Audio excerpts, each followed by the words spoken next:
Okay, and that is the first chapter of the Fellowship of the Ring, complete with annotations.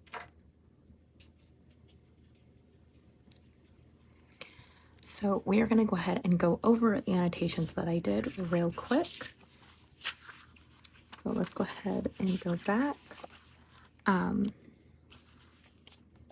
So specifically here on the first page, we have two different ones. So we start with a character and a time, which is 12 more years past.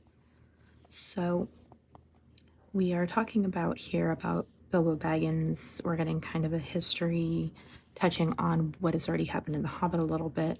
And then we get down here to what I highlighted.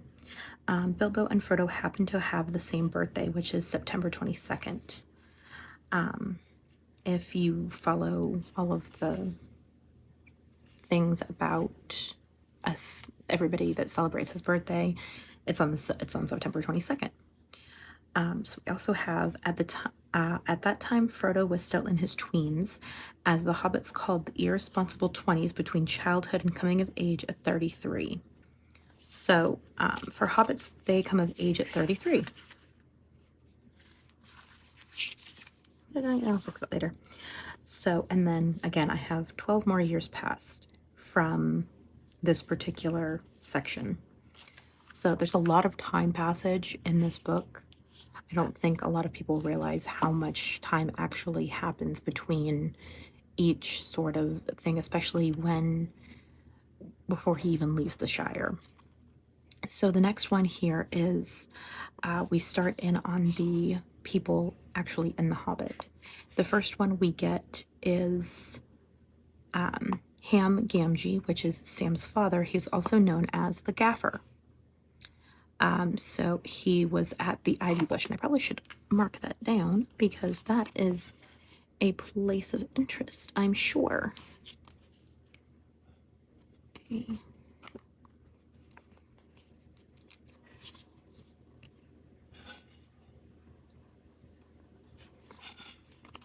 Okay, there. And then we go, he's having a conversation, and then we get to, obviously he's been drinking a little bit, so there's that. So you see Mr. Drogo, he married poor Miss Prumilla Brandybuck. She was our Mr. Bilbo's first cousin on his mother's side. Her mother being the youngest of the old Took's daughters, and Mr. Drogo was his second cousin. So Mr. Frodo is the first and second cousin once removed, either way, as the saying is, if you follow me. And then we have down here, he went out boating on the Brandybuck River, which is Mr. Drogo. He and his wife were drowned, and poor Mr. Frodo, only a child and all. So they were talking about, I think, how he ended up taking over Bag End. And then we just have a little bit more there. So yeah, we're marking for more character growth. And then we have one more here. My lad Sam will know more about that. He's in and out of Bag End, crazy about stories of the old days. He is, and he listens to all of Mr. Bilbo's tales. Mr. Bilbo also taught him his letters and a couple other things. So I didn't feel there's a lot here, but there's a lot that I didn't feel like going back. There didn't feel like enough here to have to annotate. So this is when we get to the actual party, where all of the hobbits have been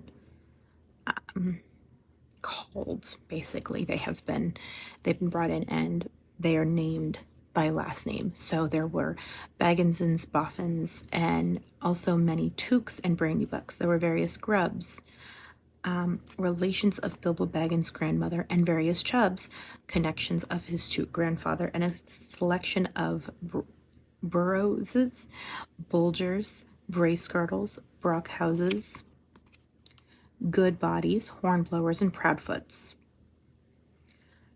The Sackville Bagginses were not forgotten. Otho and his wife Lobella were present.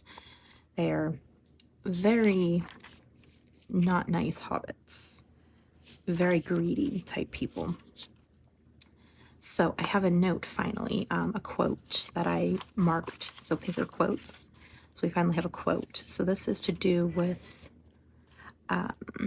it is also, if I may be allowed to reference ancient history, the anniversary of my arrival by barrel at Esgaroth on the Long Lake, and then he's talking about that. I now repeat it more correctly. Thank you very much for coming to my little party. That's how he ends it. Yeah, they all feared that a song or some poetry was now imminent and were very worried because all they wanted was food. So that was always very interesting. And then we have another quote. I am old, Gandalf. I don't look it, but I'm beginning to feel it in my heart of hearts. Well preserved indeed.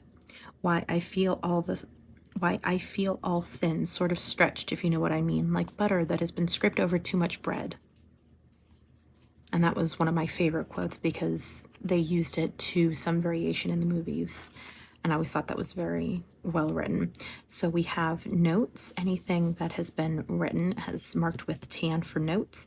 And then red is like foreshadowing. So the foreshadowing is, I was professionally interested in your ring, you may say, and I still am. I thought that was kind of one of those just little tidbits that Gandalf puts out that nobody gives much of a thought to that they really should. But the note here comes from, here it is in my pocket. He hesitated. Isn't that odd now?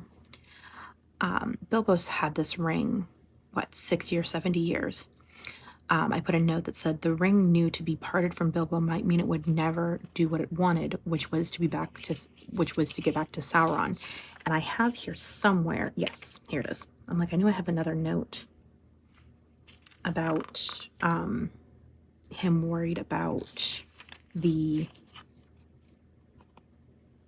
Yes, it has been so growing in my mind lately. Sometimes I have felt it was like an eye looking at me, and I am always wanting to put it on and disappear, don't you know?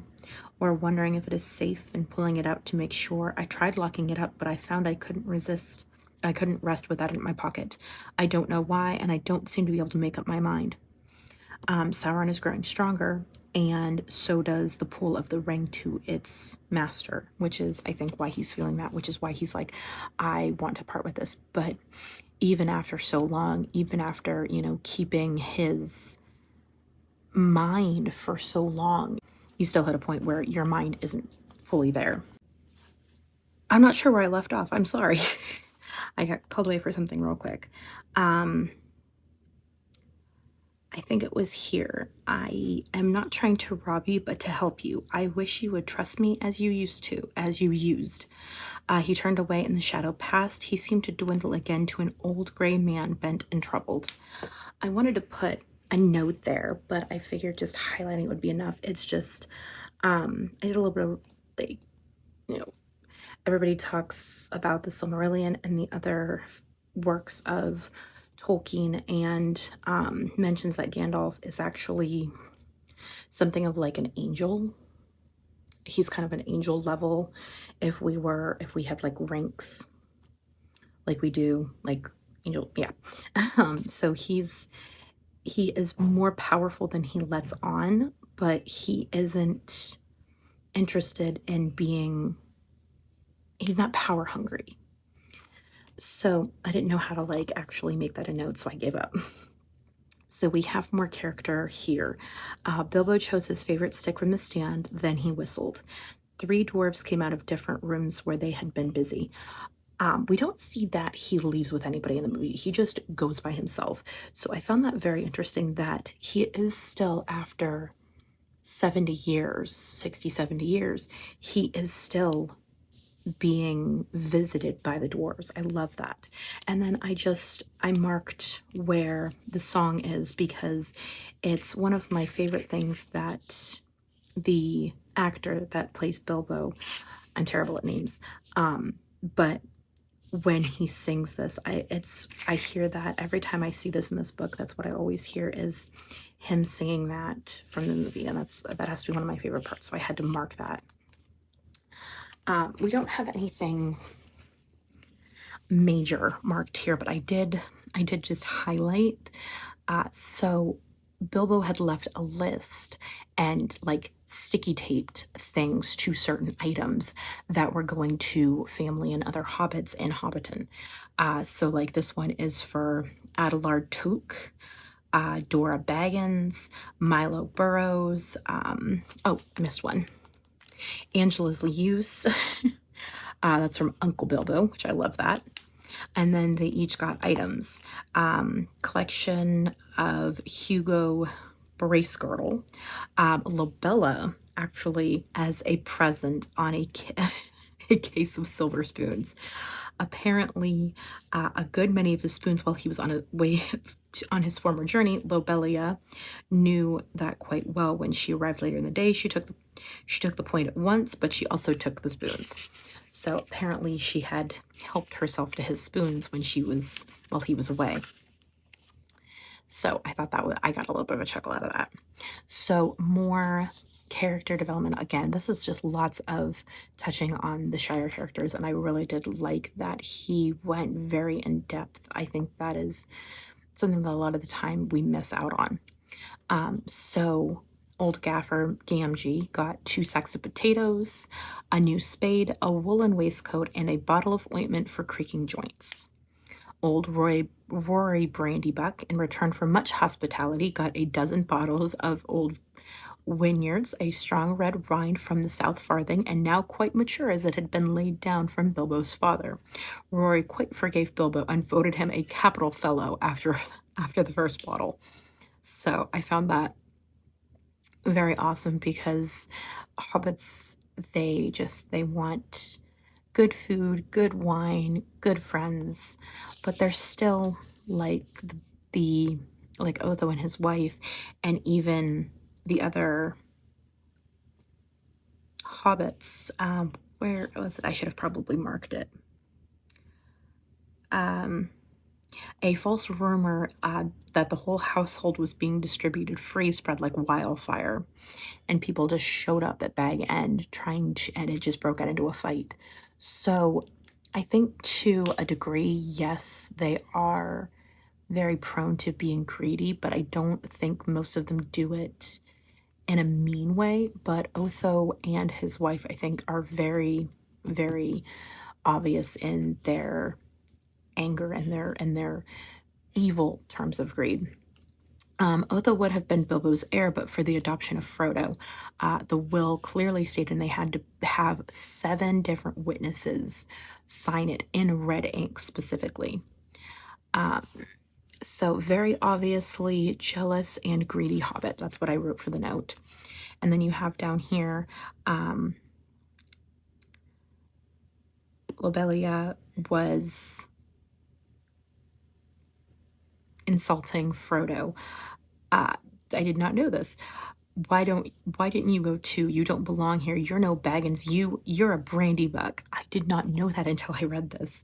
So that was very interesting. So him and Mary are actually related. I think they're like first or second cousins or something. Mary said, "It was a compliment," said Mary Brandybuck. And so, of course, not true, because apparently Lobella is apparently they're used to that. And then the only other one here is Frodo had to get into a tussle with young Sancho Proudfoot, old Odo Proudfoot's grandson. So again, just the fact that he very clearly states like how they're each interrelated as all of these characters are being introduced, even if it is just for like 2 sentences of like, well, he got into a tussle with this person and this is how they're related. So I think it's very fun. The last one is actually about Gandalf. So he was saying goodbye to Frodo at the door the night of Bilbo's leaving. He says, "Take care of yourself. Look out for me, especially at unlikely times." And I wrote a reoccurring theme with Gandalf, never knowing when to expect him. That very much is a reoccurring thing. And like I said in the one that I made earlier about Gandalf, is things that he said is not given enough forethought. And I think very much that words do have power, and the fact that he says something to that effect sometime in the movie. I want to say it's sometime between the Shire and them getting into the mines. I could be incorrect on that, but I do remember very clearly him stating something to this effect. And it's something that is very powerful in the movie because they make it powerful. But in the book, it's something that if you don't know was powerful because you don't know that Gandalf was such a powerful angel creation from the man, the god that created everything. It would just be oh, okay. It would just be something that most people would brush off. But like I said, his words are very, very powerful. It's Gandalf and the Balrog are actually on the same cosmic scale, which is why when he refused to let the Balrog pass, the Balrog could not get past Gandalf. That was another fun little tidbit to learn. But I'm going to go ahead and call this complete. I hope you guys enjoyed. I would really appreciate any thoughts as far as how I could make this better. If you guys do want me to continue with the second chapter, I will link to the first video that goes over all of my annotating so you guys aren't completely confused. And otherwise, thank you so much for checking this out. Have a fantastic night. Bye-bye.